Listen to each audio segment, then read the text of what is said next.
نماز ایک عبادت ہے۔ نماز کیا ہے؟ عبادت ہے، اور عبادت انسان کی تخلیق کا مقصد ہے۔ اللہ سبحانہ وتعالیٰ نے انسان کو اپنی عبادت کے لیے پیدا کیا ہے۔ اللہ کی عبادت کرنا اللہ تعالیٰ کو بہت محبوب ہے، اللہ کو راضی کرنے والی چیز ہے۔ اللہ نے مخلوقات کو یعنی جن و انس کو اسی مقصد کے لیے پیدا کیا ہے، جیسے کہ اللہ تعالیٰ کا ارشاد ہے سورۃ الذاریات میں، وَمَا خَلَقْتُ الْجِنَّ وَالْإِنسَ إِلَّا لِيَعْبُدُونَ، اور میں نے جنوں اور انسانوں کو پیدا نہیں کیا مگر اس لیے کہ وہ میری عبادت کریں۔ اور یہی مقصد دے کر اس نے تمام رسولوں کو بھیجا ہے۔ تمام رسولوں کی دعوت کیا تھی؟ ان اعبدوا اللہ، کہ لوگوں اللہ کی عبادت کرو، واجتنبوا الطاغوت، اور طاغوت سے بچو۔ تو جن و انس کو پیدا کرنے میں حکمت کیا ہے کہ ایک اللہ کی معرفت حاصل کریں، اس کے آگے جھکیں، اس کی اطاعت کریں، اس کی فرما برداری کریں۔ اللہ نے ان کو بیکار اور بے مقصد پیدا نہیں کیا۔ قرآن مجید میں آتا ہے افحسبتم انما خلقناکم عبثا وانکم الینا لا ترجعون، کیا تم سمجھتے ہو کہ ہم نے تمہیں یوں ہی بیکار پیدا کیا اور یہ کہ تم ہماری طرف لوٹائے نہیں جاؤ گے، واپس نہیں آنا تم کو؟ تو اس سے یہ پتہ چلتا ہے کہ انسان دنیا میں صرف کھانے پینے، کھیل کود اور صرف خوشی منانے کے لیے نہیں آیا، بلکہ اللہ کی عبادت کے لیے آیا ہے۔ اللہ سبحانہ وتعالیٰ فرماتے ہیں وَمَا خَلَقْتُ الْجِنَّ وَالْإِنسَ إِلَّا لِيَعْبُدُونَ مَا أُرِيدُ مِنْهُمْ مِنْ رِزْقٍ وَمَا أُرِيدُ أَن يُطْعِمُونَ إِنَّ اللَّهَ هُوَ الرَّزَّاقُ ذُو الْقُوَّةِ الْمَتِينُ، میں نے جن و انس کو نہیں پیدا کیا مگر اس لیے کہ وہ میری عبادت کریں۔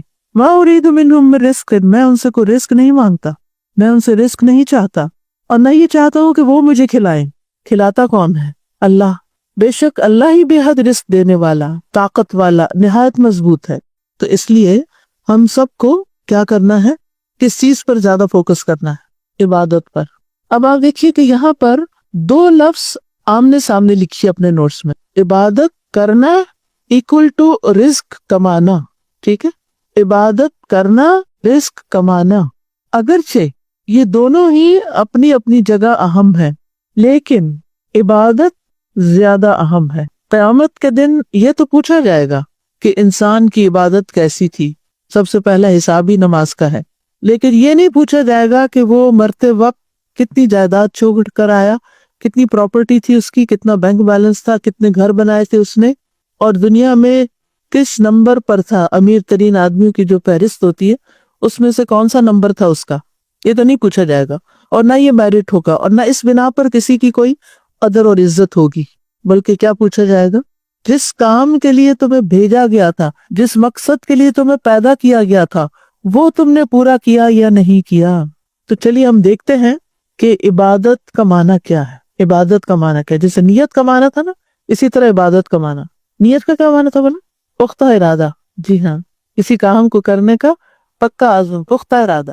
اب عبادت کا بھی لغوی معنی، لغت میں عبادت کا معنی ہوتا ہے عاجزی اور خضوع، کسی کے آگے جھک جانا۔ عبادت کا لفظی معنی کیا؟ عاجزی اور خضوع، جھکنا۔ اور شرعی معنی ہے یہ ہر اس چیز کا جامع نام ہے جس کو اللہ پسند کرتا ہے اور اس سے راضی ہوتا ہے۔ کیا ہے؟ ہر وہ کام جس کو اللہ پسند کرتا ہے اور اس سے راضی ہوتا ہے، خواہ وہ ظاہری یا باطنی اقوال اور افعال میں سے ہو، یعنی خواہ وہ ظاہری عمل ہو یا باطنی ہو، اقوال میں سے ہو یا افعال میں سے ہو، یعنی خواہ دل کی نیتیں یا ارادے ہو، یا زبان سے نکالی ہوئی باتیں ہوں، یا پھر باقی اعمال ہوں۔ ہر وہ چیز جو اللہ پسند کرتا ہے، جس سے وہ راضی ہوتا ہے، چاہے وہ دل کا خیال ہو، چاہے زبان کی بات ہو، اور چاہے ہاتھ یا پاؤں سے کیا ہوا کوئی کام ہو، یا باقی اعضاء سے کیا ہوا، آنکھوں سے کیا ہوا، کانوں سے کیا ہوا، ہاتھوں سے کیا ہوا، پاؤں سے کیا ہوا۔ تو اس میں نمبر 1 دل آ گیا، نمبر 2 زبان آ گئی، اور نمبر 3 پورا جسم آ گیا۔ سب سے زیادہ امپورٹنس کس کو حاصل ہے؟ دل، نمبر 1 ایک ہی ہے دل جسم میں، نمبر 2 زبان، یہ دونوں مل کے پیر بناتے ہیں، یہ بھی ایک ہے، یہ بھی ایک ہے، اس لیے ان کو الگ الگ اکیلے اکیلے مینشن کیا جاتا ہے، کیونکہ ان کے اعمال الگ الگ ہیں۔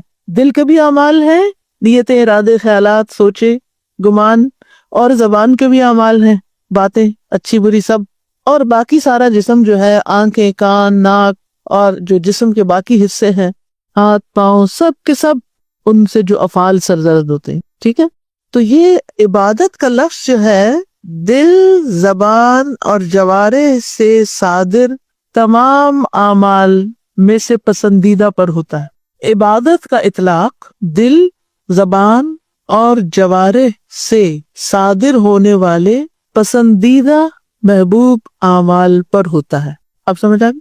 اب عربی میں آپ دیکھیے کتنی مختصر جامع تعریف ہے، ہی اسم جامع لکل ما یحبہ اللہ ویرضاہ من الاقوال والاعمال الظاہرۃ والباطنۃ، ٹھیک ہے؟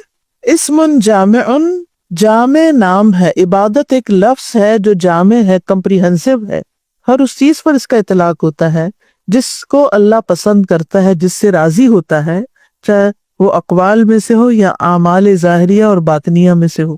باطنی اعمال کون سے ہیں؟ دل کے۔ پھر والعبادۃ تطلق علی شیئین، عبادت کا اطلاق دو چیزوں پر کیا جاتا ہے، نمبر 1 التعبد اور نمبر 2 المتعبد بھی۔ اب لکھ لیجئے، الاول التعبد، التعبد کا کیا معنی ہے؟ اطاعت، اور وہ ہے اللہ عز و جل کی محبت اور تعظیم کے لیے، اللہ کی محبت اور عظمت کے لیے ذلت اختیار کرتے ہوئے اس کے احکامات پر عمل کرنا اور اس کی منع کی ہوئی چیزوں سے اجتناب کرنا۔ تعبد ایک عمل ہے، رائٹ؟ تعبد کیا ہے؟ عمل۔ کیا عمل ہے یہ؟ کہ اللہ کی محبت اور عظمت کے احساس کے ساتھ اس کا حکم ماننا اور اس کی منع کی ہوئی چیزوں سے بچنا پوری عاجزی کے ساتھ، یا دوسرے لفظوں میں کہی محبت اور عاجزی کے ساتھ، یعنی ایک طرف محبت ہے، اللہ کی عظمت کا احساس ہے، اور دوسری طرف عاجزی، اللہ کے احکامات پر عمل کرنا اور اس کی منع کی ہوئی چیزوں سے رکنا۔ دیکھیے ہم سب پیدا ہی عبادت کے لیے ہوئے ہیں، اور ہمیں عبادت کا میننگ ہی مشکل لگ رہا ہے، اس کی ڈیفینیشن ہی مشکل لگ رہی۔ اس کو ذرا بار بار پڑھیں گے تو دل میں اترے گا۔ عبادت کا لفظ سامنے آتے ہی کیا آنا چاہیے؟ محبت۔ محبت، آپ نے ایسے سانگ سنے ہوں گے کہ جس میں گانے والے جس سے محبت کرتے ہیں اس کو صنم کہتے ہیں، سنا ہے کبھی؟ صنم، صنم کیا چیز ہوتی ہے؟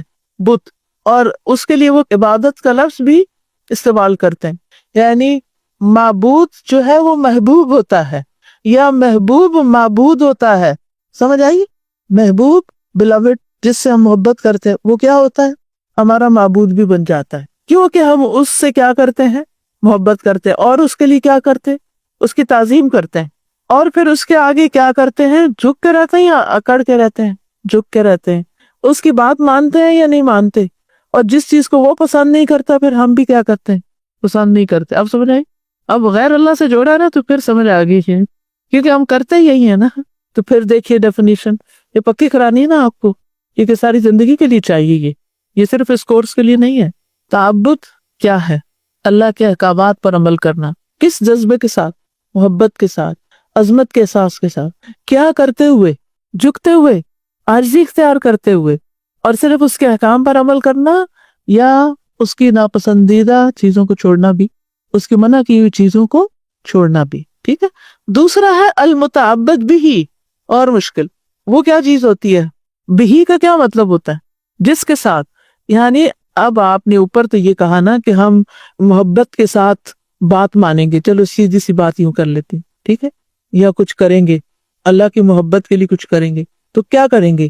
وہ جو کریں گے نا، جو طریقہ اختیار کریں گے وہی متعبد بھی ہے۔ اس سے مراد اقوال اور ظاہری اور باطنی اعمال میں سے ہر وہ چیز ہے جس سے اللہ محبت رکھتا ہے، یعنی اقوال کیا؟ متعبد بھی ہی ہیں، جیسے تسبیح یہ متعبد بھی ہی ہے، جیسا کہ دعا اور ذکر کرنا، محبت اور خوف اور نماز اور اسی طرح کی دیگر چیزیں۔ نماز کیا ہے؟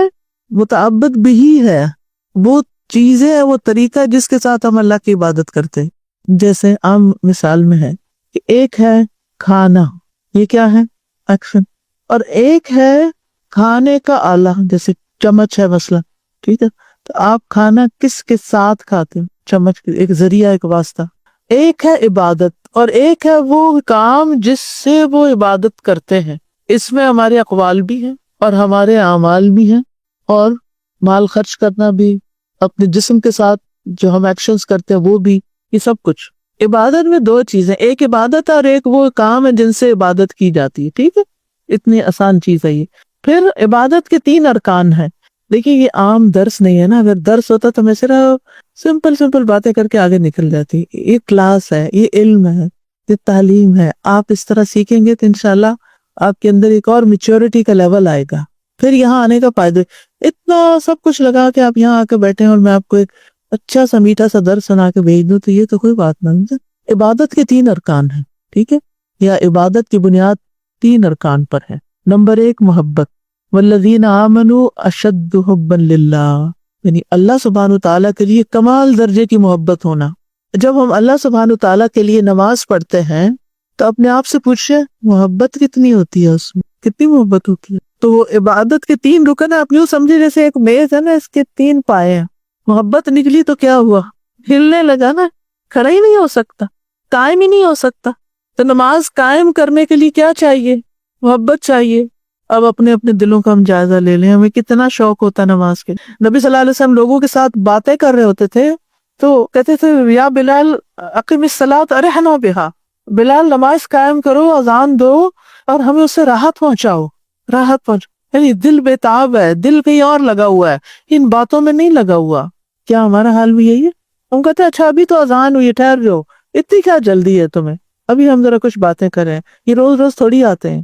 تو پہلا رکن ہے محبت۔ اچھا، نمبر 2 کامل درجے کی امید ہونا، کامل درجے کی امید ہونا، وَيَرْجُونَ رَحْمَتَهُ، اور وہ اس کی امید رکھتے ہیں۔ اور نمبر 3 کامل خوف ہونا، یعنی اللہ تعالیٰ کا کامل خوف، وَيَخَافُونَ عَذَابَهُ، سورۃ الاسراء میں آتا ہے، اور اس کے عذاب سے ڈرتے ہیں۔ تو 3 ارکان کون سے ہو گئے، محبت، امید اور خوف، یہ عبادت کے اندر ہونا چاہیے۔ جب ہم نماز پڑھتے تو ہمیں امید ہوتی ہے نا کس چیز کی، کہ اللہ تعالیٰ ہمیں بخش دیں گے، اللہ تعالیٰ قبول کر لیں گے، ہمارے درجے بلند ہوں گے وغیرہ۔ اور اس کے ساتھ خوف ہوتا ہے یا نہیں، کہ پتہ نہیں قبول ہوئی یا نہیں، ہونا چاہیے یا نہیں ہونا چاہیے۔ تو یہ 3 ارکان ہیں، ٹھیک ہے۔ اب اگر کوئی شخص نماز پڑھ کے تکبر کرنے لگے، جی میں تو تہجد بھی پڑھتا ہوں اور میں نے تو اتنی نمازیں پڑھ لی ہیں، اور اسے کوئی ڈر نہ ہو اللہ کا، کیونکہ جب اللہ کا ڈر آتا ہے نا تو پھر انسان کے اندر خشوع پیدا ہوتا ہے، عاجزی پیدا ہوتی ہے، اور جب امید آتی ہے تو محبت پیدا ہوتی ہے، تو وہ عبادت کا مقصد پورا ہوتا ہے۔ پھر ہے عبادت کی اقسام، ٹھیک ہے۔ اعضاء کے ساتھ قائم ہونے کے لحاظ سے عبادت کی 3 اقسام ہیں۔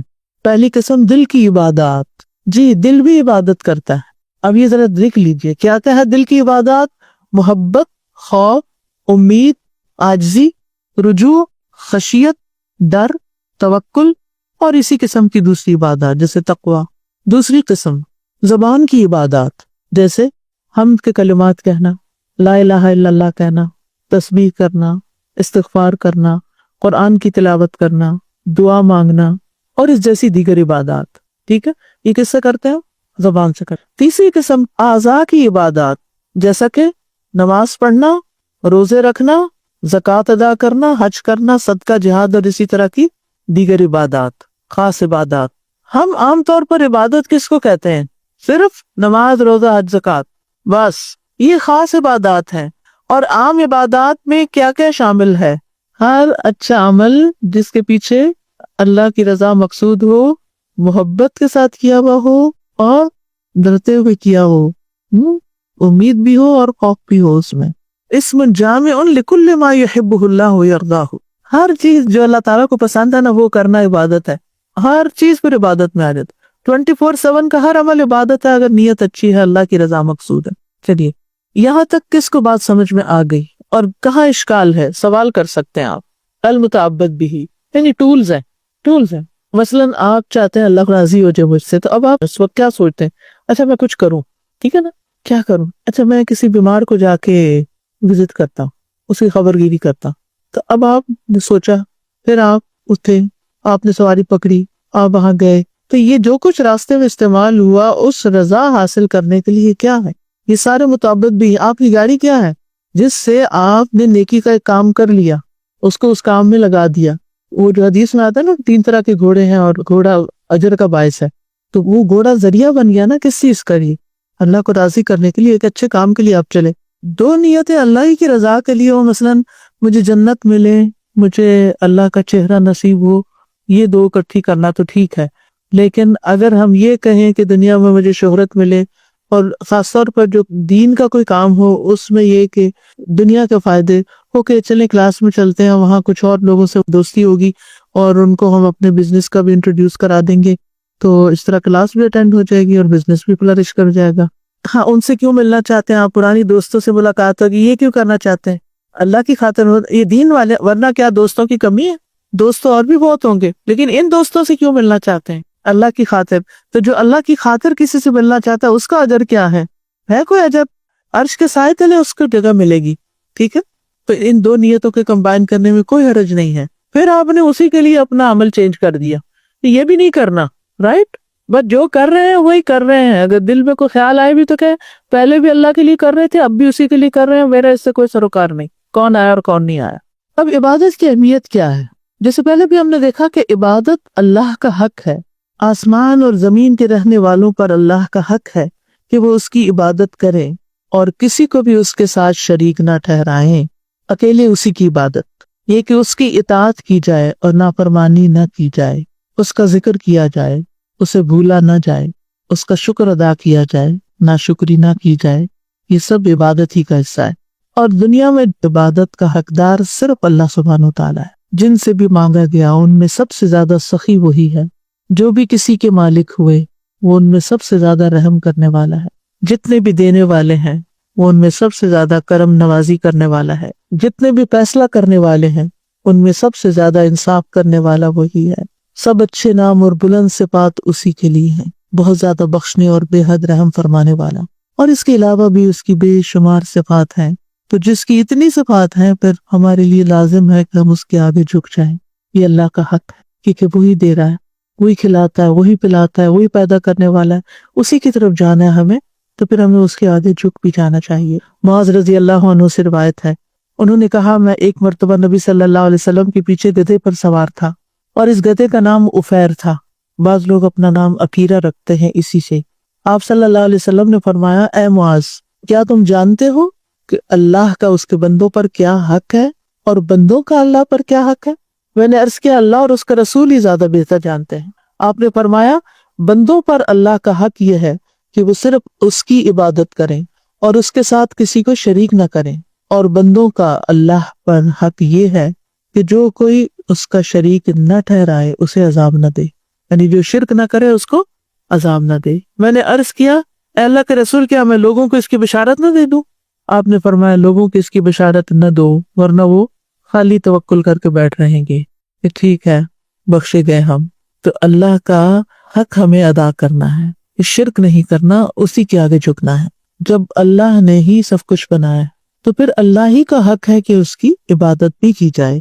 اور اس میں آپ دیکھیے کہ ہم عبادت کر کے اللہ پر کوئی احسان بھی نہیں کرتے، یہ دراصل اس لیے کرتے ہیں کہ وہ ڈیزرو کرتا ہے کہ اس کی عبادت کی جائے۔ اور یاد رکھیے، جو شخص جتنا زیادہ اللہ کو پہچانتا ہے اتنا ہی وہ زیادہ اللہ کی عبادت کا حق ادا کر پاتا ہے۔ اللہ کی پہچان کے بغیر اللہ کی عبادت کا حق ادا نہیں کیا جا سکتا۔ اللہ کی پہچان ضروری ہے عبادت کے لیے۔ جو جانتا ہی نہیں کہ اللہ کون ہے وہ کیا عبادت کرے گا؟ وہ کس کے آگے جھک رہا ہے؟ اگر ہم جانتے ہی نہیں کہ اس کے ہم پر کتنے احسانات ہیں تو پھر ہم محبت کے ساتھ عبادت نہیں کر سکیں گے۔ تو یاد رکھیے، عبادت کی قبولیت کی بھی کچھ شرائط ہیں، ٹھیک ہے؟ عبادت کی قبولیت کی کچھ شرائط ہیں۔ عبادت اللہ کا اپنی مخلوق پہ حق ہے اور اس کا فائدہ انہی کی طرف لوٹتا ہے۔ تو ایک ہوتی ہے مومن کی عبادت۔ کیا ہے مومن کی عبادت؟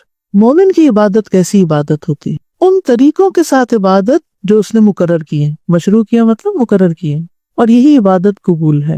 یعنی اللہ کی عبادت کون سی قبول ہوتی ہے؟ جو ان طریقوں کے مطابق ہو جو اللہ نے مقرر کیے ہیں۔ مثلا اگر کوئی شخص نماز پڑھے لیکن اپنی مرضی کے کام کرے، اس میں اپنی مرضی کا سجدہ اور رکوع کرے، تو ایسی نماز قبول ہے یا نہیں؟ نہیں۔ کیوں؟ کیونکہ وہ اللہ کے بتائے ہوئے طریقے کے مطابق نماز نہیں پڑھ رہا، ٹھیک ہے؟ تو پہلی ہے مومن کی عبادت، دوسری ہے بدعتی کی عبادت، بدعت کرنے والے کی۔ اور جس نے اللہ اکیلے کی عبادت ان طریقوں کے بغیر کی جو اس نے مقرر کی ہے تو وہ بدعتی ہے اور اس کی عبادت ریجیکٹڈ ہے۔ بدعت کے متعلق کیا حکم آتا ہے کہ ہر وہ کام جس پر ہمارا حکم نہیں وہ کیا ہے؟ رد ہے، مردود ہے۔ تیسرے ہے مشرکین کی عبادت۔ مشرک کی، جو اللہ کی عبادت کے ساتھ ساتھ کسی اور کی بھی عبادت کرے. وہ اللہ کے لیے نماز پڑھ رہا تھا، کوئی اور آیا تو اس نے اس کو بھی دکھانے کے لیے نماز شروع کر دی. یہ شرک خفی ہو گیا نا. تو یہ مشرک کی عبادت ہے اور اس کی عبادت مردود ہے. وہ شریک کر رہا ہے نا اللہ کے ساتھ دوسرے کو بھی. وہ عبادت مردود ہے. پھر کافر کی عبادت، جو اللہ کی سوا کسی اور کی عبادت کرے، یعنی اللہ کی نہ کرے کسی اور کی کرے، تو وہ کافر ہے. اور غیر اللہ کی عبادت کیا ہے؟ مردود ہے. پھر ہے منافق کی عبادت. منافق بھی عبادت کرتا ہے لیکن ظاہر میں کرتا ہے، بس باطن میں اللہ کا انکار کرتا ہے، دل سے نہیں مانتا، تو اس کی عبادت بھی کیا ہے؟ مردود. تو منافق کی عبادت مردود، کافر کی عبادت مردود، مشرک کی عبادت مردود، بدعتی کی عبادت مردود، اور مومن کی عبادت مقبول. مومن کی عبادت کیسی عبادت ہوتی ہے؟ جو ان طریقوں کے مطابق جو اللہ تعالیٰ نے مقرر کیا ہے. تو یاد رکھیے کہ اللہ کی عبادت میں کسی کو شریک نہیں کرنا. عبادت کی قبولیت کی دو بڑی شرائط ہوئی. نمبر 1 خالص اللہ کے لیے، اور نمبر 2 مقرر طریقوں کے مطابق. کہ حضرت عائشہ کہتی ہیں کہ رسول اللہ صلی اللہ علیہ وسلم نے فرمایا من احدث فی امرنا ھذا ما لیس فیہ فہو رد. جس نے ہمارے اس دین میں کوئی ایسی نئی رسم پیدا کی جو اس میں نہیں تھی تو وہ مردود ہے، رد، ریجیکٹڈ. یعنی جو طریقہ ہم نے مقرر ہی نہیں کیا تو اس طریقے پہ کام کر رہے ہو تو وہ قبول ہی نہیں، ریجیکٹڈ ہے.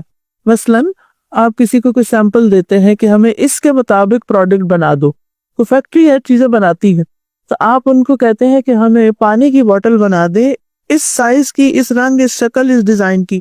پورا یہ ڈیزائن تیار ہوتا ہے ہر چیز، اور پھر آپ وہ فیکٹری ہوتے. لیکن جس وقت مال بن کے آتا ہے تو نیلے کی جگہ پیلا لگا ہوا ہوتا ہے، آپ کیا کریں گے؟ ریجیکٹ کریں گے؟ کبھی ہوا ایسا دنیا میں؟ بہت بار. کیونکہ وہ اس طریقے کے مطابق نہیں تھی جس کے مطابق آرڈر کیا گیا تھا. ہمیں بھی جس طریقے کے مطابق نماز کا حکم دیا گیا، اگر ہماری نماز اس طریقے پر نہیں تو کیا ہے؟ ریجیکٹڈ. یہ یاد رکھنے کی بات ہے.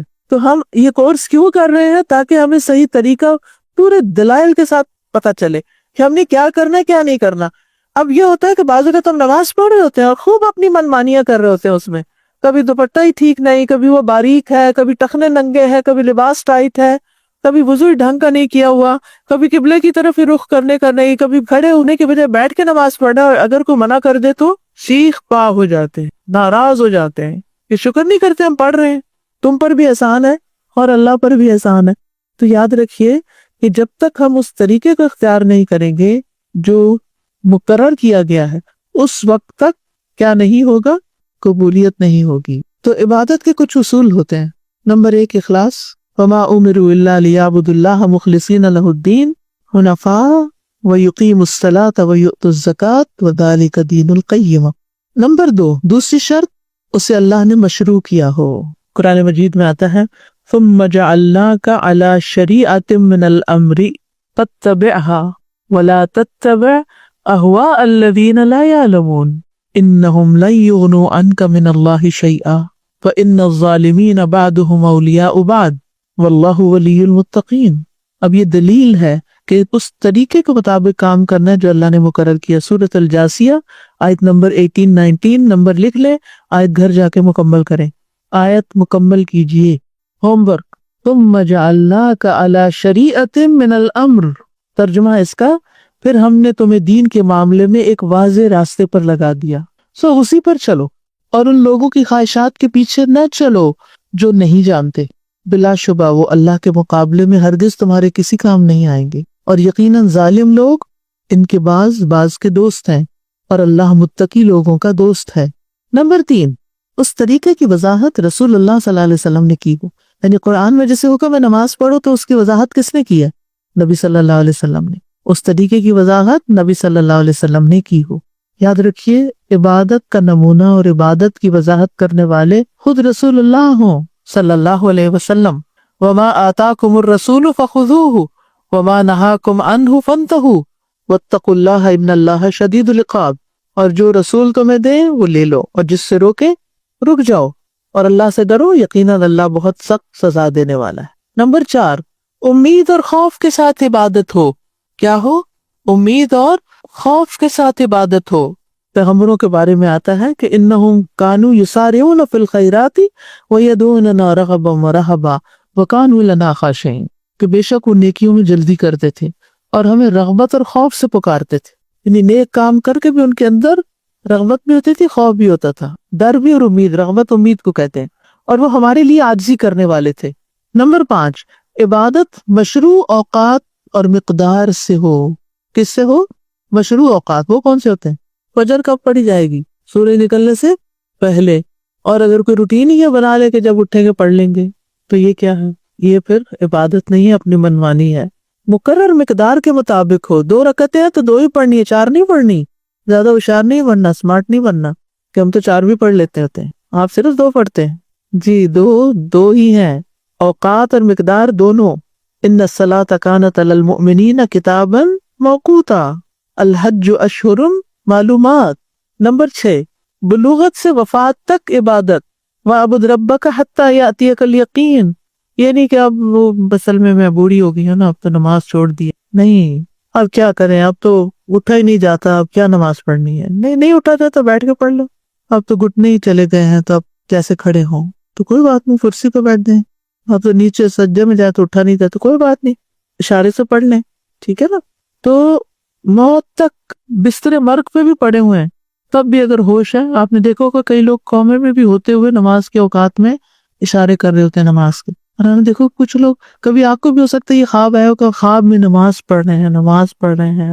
بڑی مشکل سے آپ سارے کام کر رہے ہوتے، جو کہ نیند میں ہے نا، تو وہ ہاتھ اٹھانا اور رکوع اور سجدہ، لیکن آپ کر رہے ہوتے ہیں، یہ تو فکر ہوتی ہے نا. پھر اگلا ایک اہم حصہ یہ ہے کہ عبادات میں مختلف لوگوں کے مختلف حالات ہوتے ہیں. اب اپنے آپ کو دیکھنا ہم کہاں ہیں. 3 طرح کے لوگ ہوتے ہیں عبادت کے اعتبار سے. نمبر 1، سابقون، سبقت لے جانے والے. یہ وہ لوگ ہیں جو فرائض اور مستحبات بجا لاتے ہیں.